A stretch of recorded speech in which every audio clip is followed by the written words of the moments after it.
dia, ouvintes da Rádio Fiscar. Estamos no ar com mais uma edição do programa Educação em Debate.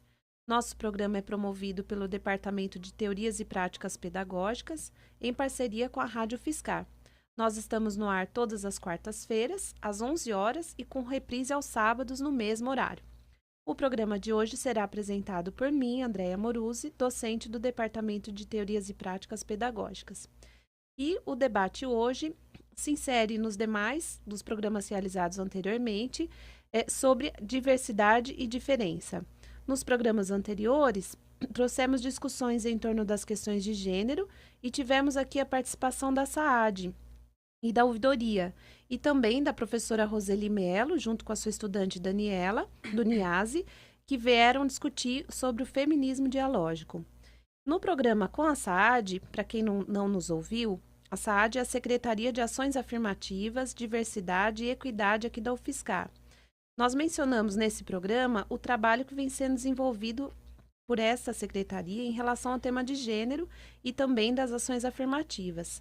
Nós trouxemos, então, para o programa de hoje, uma discussão mais ampliada deste último tema, das ações afirmativas.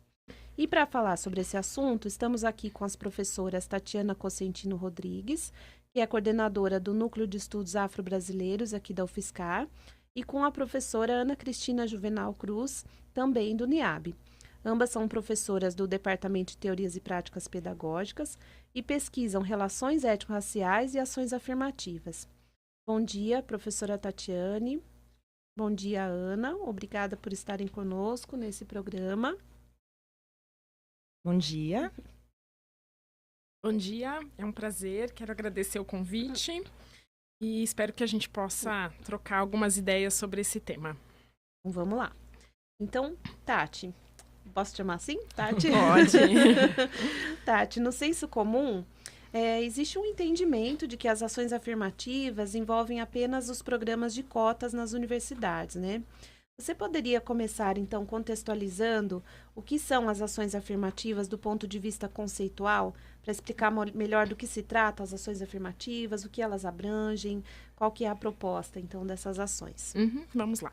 Bom, essa é uma questão interessante e legal da gente pensar, porque as políticas de ação afirmativa ficaram conhecidas como cotas justamente porque foi um debate muito polarizado em torno das cotas, especialmente as cotas de acesso ao ensino superior, na mídia, e que a grande maioria sempre se posicionou de forma contrária, né? Se a gente for pensar aí na Rede Globo, por exemplo.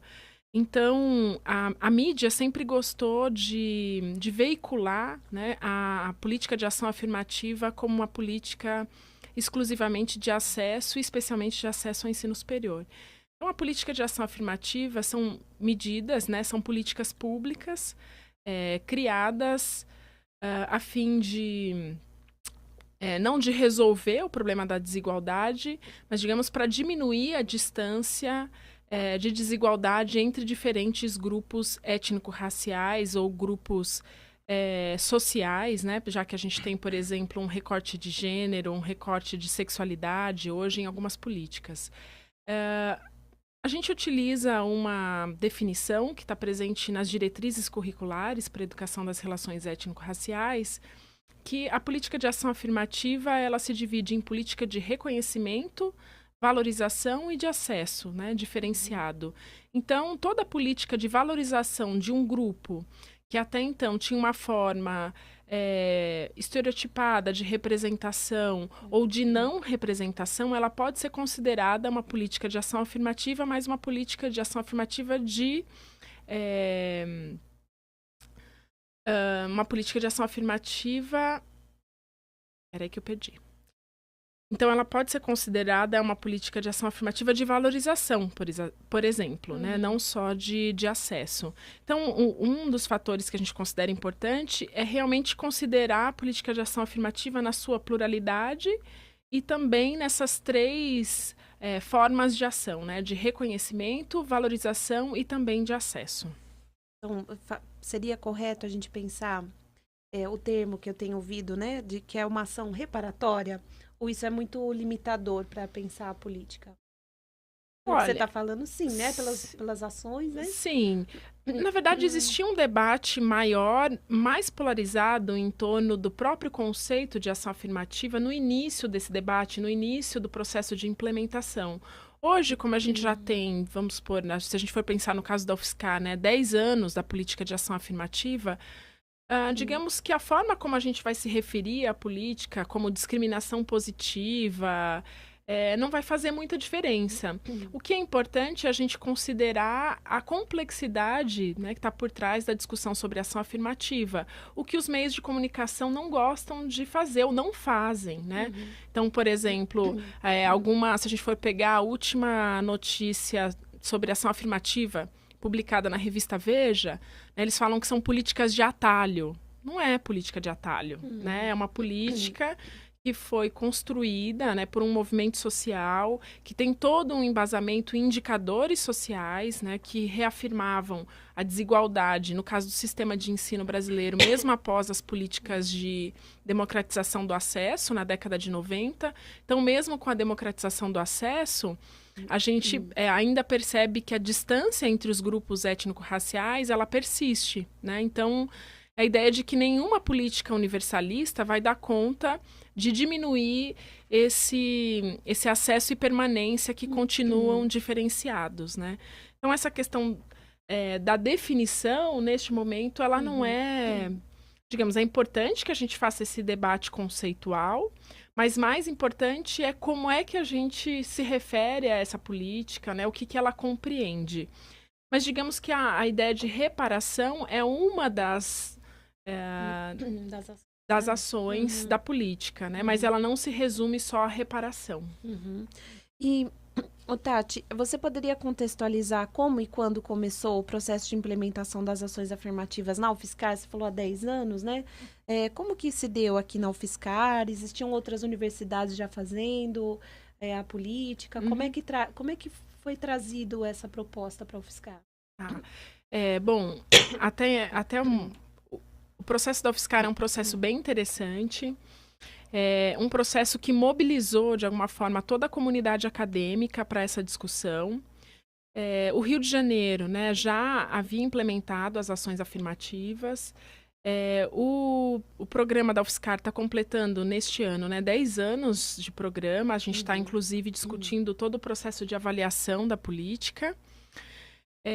Mas o que eu acho interessante de destacar no processo de implementação da política de ação afirmativa da UFSCar foi o papel central que os estudantes tiveram no processo de mobilização, os professores tiveram, o Núcleo de Estudos Afro-Brasileiros, mas foi um momento muito importante porque a gente teve um debate, de alguma forma, muito ampliado no campus e a gente pôde, neste momento, colocar diferentes perspectivas em torno da temática, apresentar. Foi um momento em que muitos docentes e discentes apresentaram, por exemplo, receios, né?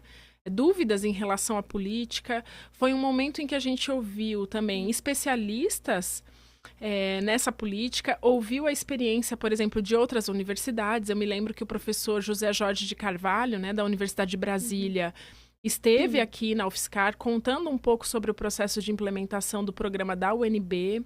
Então, foi um momento importante de troca, de debate, que eu acho que toda política, quando ela vai ser implementada, ela tem que ser realizada, né, nesse contexto de debate, de ouvir, né, as diferentes opiniões, também de se estabelecer quais são as bases. Então, a política de ação afirmativa da UFSCar, ela tem uma base muito sólida, né? Em conjunto, a política foi pensada como um programa, então de forma alguma foi pensado só que a gente deveria possibilitar o acesso de estudantes negros e de escola pública, mas sim construir um programa que envolveria a formação continuada de professores, técnicos, de toda a comunidade acadêmica para a temática.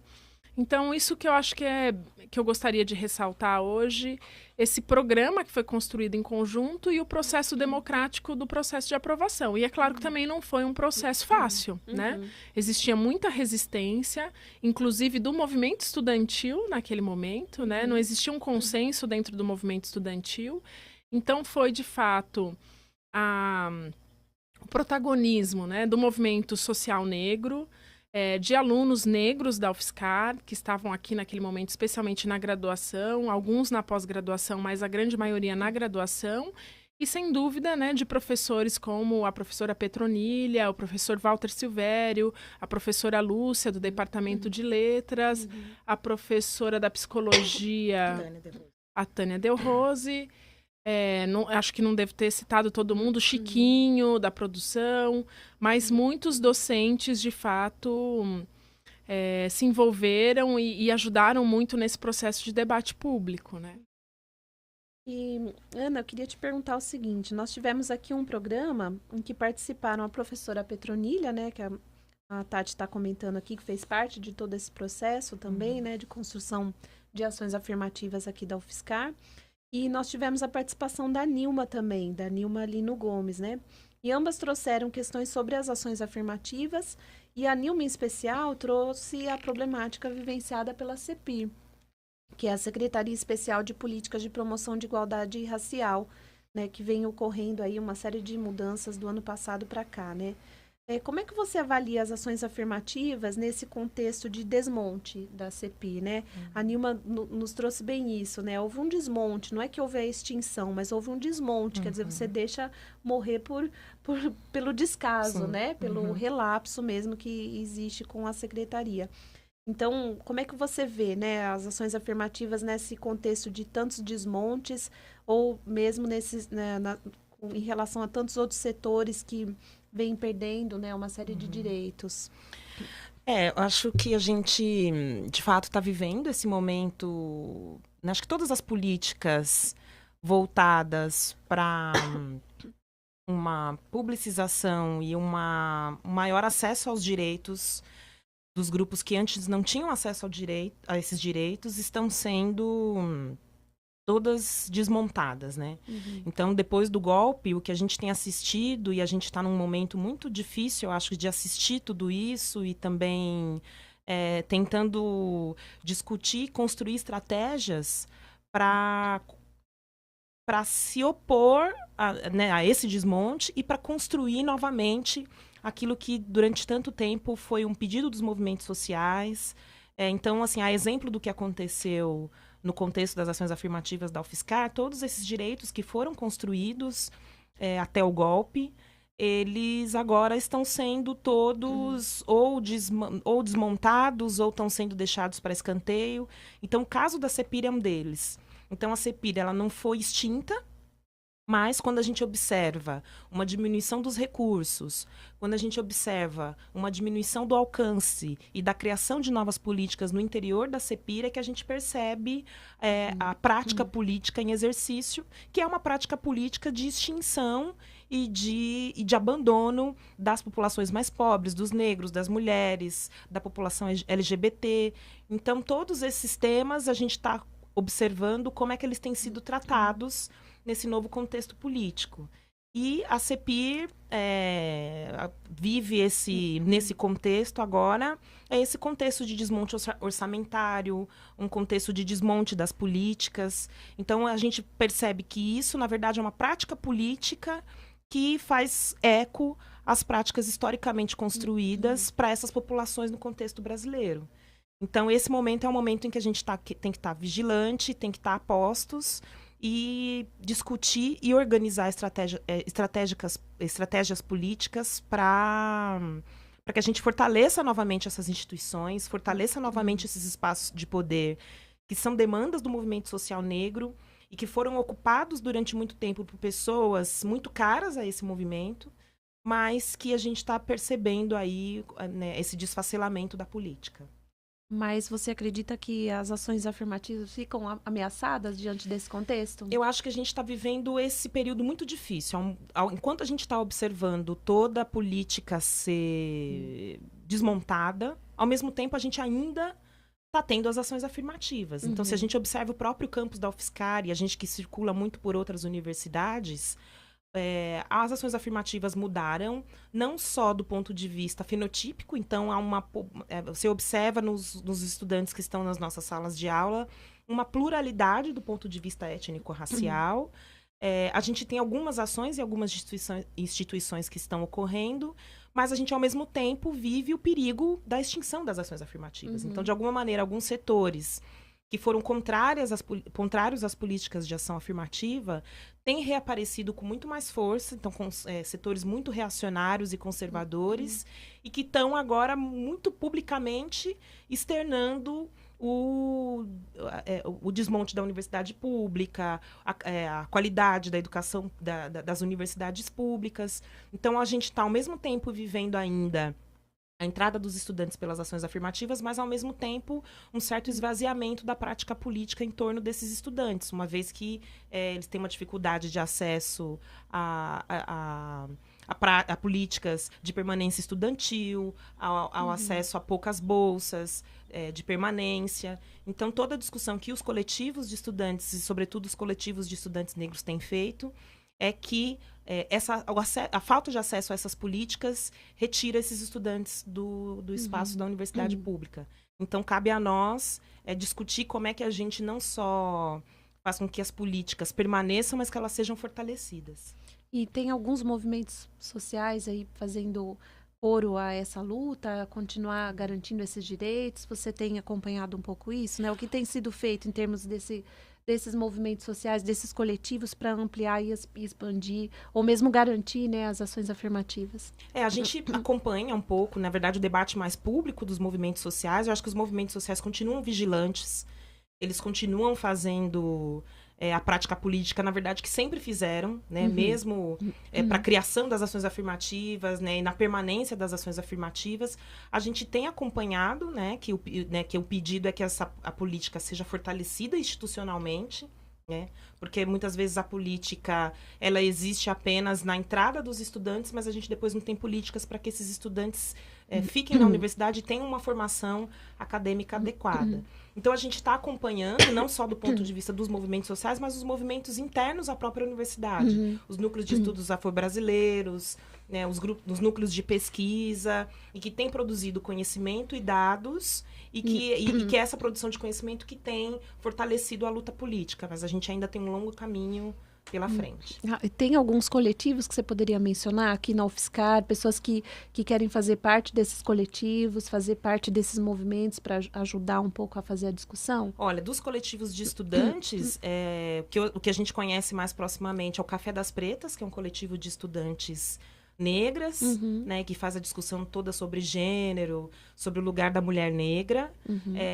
Tem a Frente Negra, da UFSCar, ou Frente Negra São Carlos, pode ser que eu esteja trocando os nomes. E aí a frente, ela agrega outros coletivos, né? Tem o grupo de estudantes Sankofa, além do CASCAR, que são os estudantes africanos. Eu acho que a gente tem também os estudantes do CCI, que é o Centro de Culturas Indígenas, e que também tem feito essa discussão. Então, a gente tem visto crescer de maneira muito interessante a formação desses grupos de estudantes, que tem uma formação política muito sofisticada, e que muitos deles têm pautado as discussões, inclusive no interior das salas de aula, nos debates que estão sendo feitos em sala de aula. Então, uma das coisas que a gente verifica é que a entrada desses estudantes modifica, não só do ponto de vista fenotípico, né? A população está mais diversa do ponto de vista étnico-racial, mas que, ao vir de também histórias pregressas de inserção no movimento social, de virem de histórias já com aprofundamento histórico sobre a temática, esses estudantes têm qualificado as discussões que têm ocorrido dentro das salas de aula. Então, não é só a presença física, mas esses estudantes têm apresentado, às vezes, os limites, ou apresentado, às vezes, outras perspectivas que enriquecem o debate teórico. Então, esses estudantes também estão formando né, a própria Novos dinâmica da conhecimentos. universidade ao produzir novos conhecimentos. Uhum. E falar nisso, Tatiane, do ponto de vista das pesquisas, algumas que você poderia mencionar, né? Quer dizer, a Ana vem trazendo essa discussão de que essa população tem qualificado o debate, né? Tem trazido novos elementos para o debate. Como é que você poderia fazer essa ponte, aí, indicando as pesquisas que destacam aspectos conceituais, políticos, ou mesmo indicadores que vêm apresentando um pouco sobre as ações afirmativas? Você poderia mencionar algumas? Uhum. Acho que eu poderia falar, assim, de alguns temas que têm sido privilegiados na análise de pesquisadores após a política de ação afirmativa, né? A aprovação, especialmente da lei federal, né? Que aí a gente tem de uma forma mais... uma implementação nacional da política de ação afirmativa no ensino superior. Eu acho que são temas de pesquisa... o ingresso, o acompanhamento do ingresso. Então, a análise de em que áreas esses estudantes estão ingressando, em que números, né, em que porcentagens, se estão atendendo a porcentagem mínima estabelecida. Tem estudos sobre trajetórias de estudantes cotistas, trajetórias profissionais, o acesso ao mercado de trabalho ou não acesso, né? O que as pesquisas têm indicado é que mesmo com a formação, esses estudantes ainda têm muita dificuldade de ingresso no mercado de trabalho, ou quando ingressam, há uma diferença salarial, né? Quando comparada com profissionais com a mesma formação, mas profissionais brancos, e no caso das mulheres, profissionais homens. Então, o acompanhamento dos cotistas, a observação das áreas de inserção desses alunos, muitas pesquisas sobre o ProUni, né? Porque o ProUni pode ser considerado também como uma política de ação afirmativa. Então, de trajetórias, algumas pesquisas sobre as experiências dos alunos no ensino superior, e a experiência contemplando justamente um pouco isso que a Ana comentou, a experiência no campus, a experiência com colegas que nunca tiveram contato, né? Você tem, por exemplo, eu já observei em algumas experiências de sala de aula, os alunos dizerem, não, eu nunca tive um amigo negro, eu nunca tive um aluno na minha sala de aula que fosse negro ou indígena. É a primeira vez, né, que eu tô, de alguma forma, vivendo com a diversidade, né? Se a gente puder aglutinar esses grupos em torno dessa categoria, digamos assim. Então, muitas pesquisas sobre essa experiência diária, cotidiana, de mudança mesmo de práticas no ambiente universitário. Pesquisas sobre o ingresso na pós-graduação. Então, não só também no mercado de trabalho, mas, né, o quanto esses estudantes têm ingressado ou não na pós-graduação e em que áreas, né? Então, a gente já sabe também que há uma representação majoritária desses estudantes na área de ciências humanas. Então, é um desafio descobrir, né, tentar... Descobrir, a gente já sabe um pouco por quê, mas tentar mapear, né, quais são as dificuldades de acesso de estudantes negros. Eu estou falando mais dos estudantes negros porque é o grupo, né, que eu pesquiso, que eu atuo mais diretamente do que os estudantes indígenas, no caso. Mas por que as mulheres negras, por exemplo, não almejam carreiras nas áreas de ciências exatas, né? Por que não há ingresso ou o ingresso é sempre menor? Um outro conjunto de pesquisas que eu acho que é muito importante destacar aqui, que é a pesquisa da relação do ensino superior com o ensino médio, né? Eu acho que o ensino médio hoje no Brasil é um dos grandes dilemas que a gente tem, um grande gargalo. E então tem muitas pesquisas sobre a expectativa de jovens do ensino médio de acesso ao ensino superior, a falta de articulação do ensino médio com o ensino superior, mas principalmente focada nesse processo de não acreditar que eu posso estar no ensino superior, né? Então, os jovens conhecem as políticas de ação afirmativa, mas muitas vezes acreditam que não podem nem se candidatar, né? Eles não acham que aquilo é um direito deles, né? E esse distanciamento da universidade pública com o ensino médio público. E acho que em relação aos indicadores também é um grande desafio. A gente tem algumas universidades que conseguiram construir indicadores de acompanhamento. Eu acho que agora, assim, imediatamente lembro da Universidade Federal de Santa Catarina, que tornou público, inclusive, esses indicadores. Então, acho que isso é um desafio também da pesquisa para os pesquisadores, né, da área, que é justamente esse acompanhamento dos dados, a publicização desses dados, porque isso é importante também para esse processo, né, de 10 anos da política. Então, acho que esses são alguns dos temas, em geral, que eu fui lembrando. Se a Ana, de repente, lembrar de mais alguma coisa, quiser completar. Do Abdias, né? Eu acho que talvez fosse interessante comentar um pouco como que se organiza, o que é o Abdias. O programa Abdias, Isso. né? Aí acho que a Andréa está um pouco... a gente podia conversar um pouquinho sobre os projetos que hoje estão dentro do NEAB, né? Os projetos de pesquisa que nós temos hoje. A gente finalizou o ano passado um projeto de pesquisa no edital do CNPq, que foi um projeto chamado Ensino, Pesquisa, Extensão e Educação das Relações Étnico-Raciais. Ele foi desenvolvido em parceria com 4 universidades. A representação era regional, né? Cada uma das regiões. E nosso objetivo era perceber o impacto da política de ação afirmativa nas ações de extensão e pesquisa, né? Já que toda a política de ação afirmativa ela foi pensada também para provocar uma transformação da forma como a gente vem produzindo ciência, conhecimento, né? Então, não faz sentido a gente ter só um aumento quantitativo dos estudantes. Mas a presença, essa alteração também previa uma mudança na forma como a gente produz ciência. A gente finalizou esse projeto o ano passado. Esse ano a gente está com os mesmos parceiros, com um novo projeto no edital do CNPq também. Mas agora a gente já está analisando mais a trajetória de alunos né, egressos de políticas de ação afirmativa. Então, esse é um dos projetos desenvolvido em parceria com a Federal de Santa Catarina, a Federal de Pernambuco, a Federal de Minas Gerais, a Federal do Pará, nós... Acho que... Tocantins, exato. Tocantins. Então, esse é um dos projetos de pesquisa que a gente está participando agora.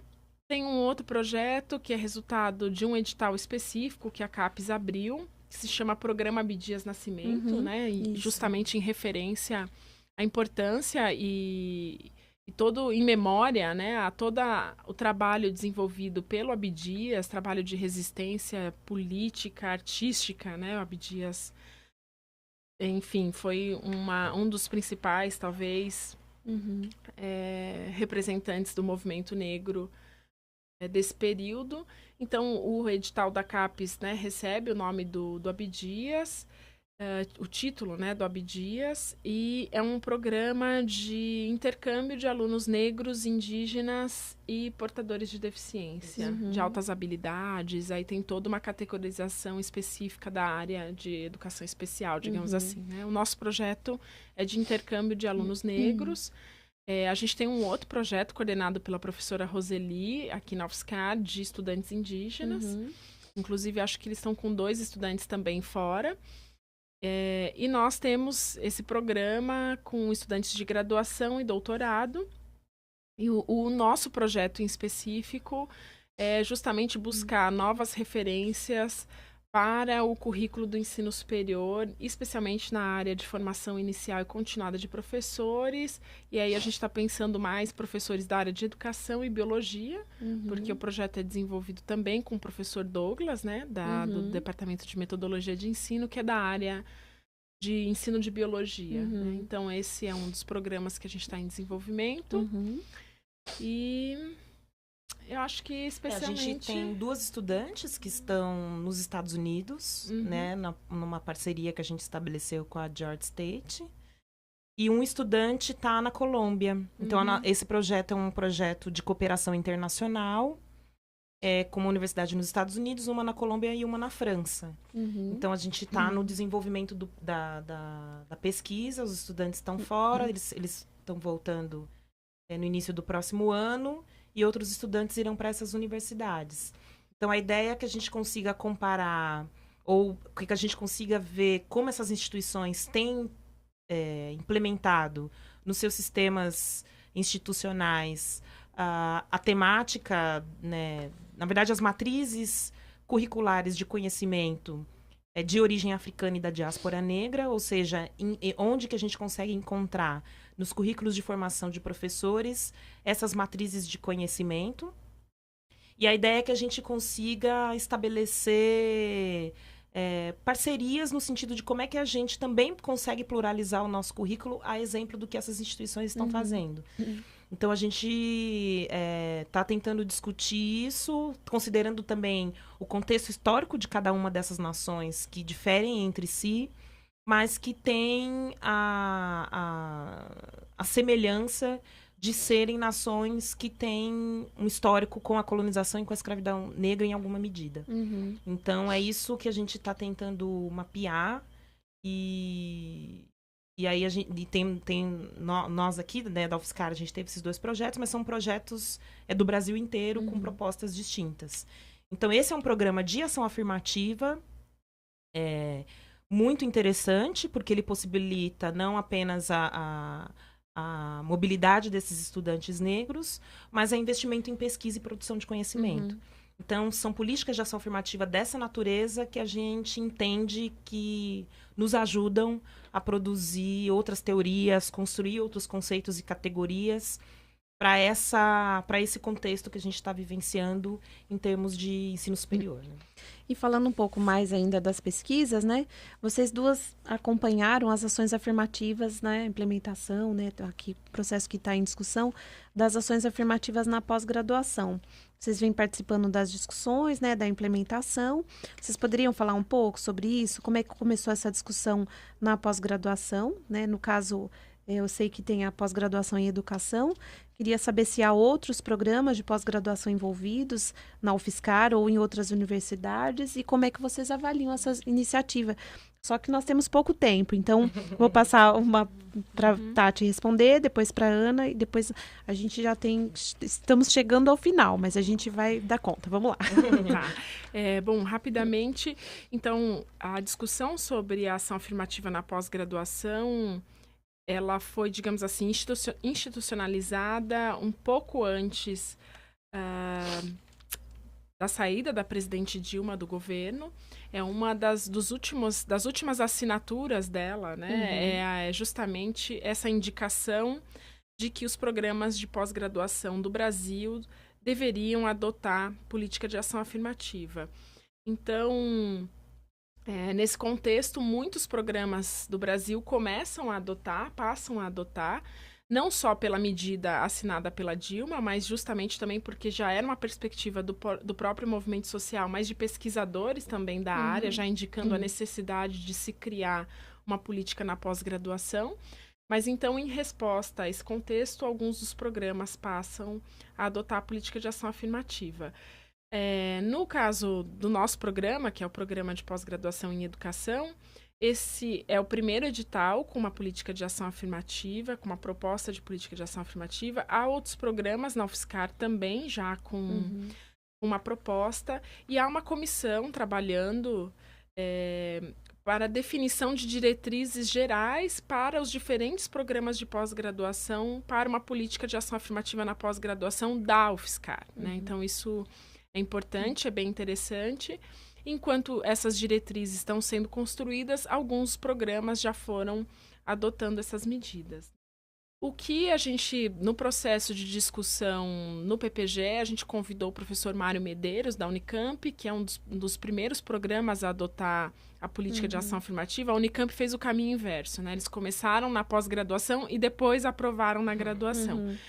Mas um dos resultados que o Mário mencionou do processo de avaliação ainda muito inicial que eles tiveram é justamente uma pluralização de temas de pesquisa que não apareciam e que passam a aparecer justamente pela experiência de vida, a experiência social, né, que esses alunos trazem. Então, justamente a política de ação afirmativa na pós, ela é também um caminho de tentativas de resposta para um contexto social mais complexo e que só a diversidade pode responder, né? A gente não pode continuar tendo um único grupo que produz pesquisa para um único grupo, né? Então, essa diversidade significa também uma tentativa da pesquisa brasileira em poder responder à diversidade que a gente tem hoje de situações sociais, né? Então, o Mário mencionou que esse foi um dos primeiros resultados que eles observaram, né?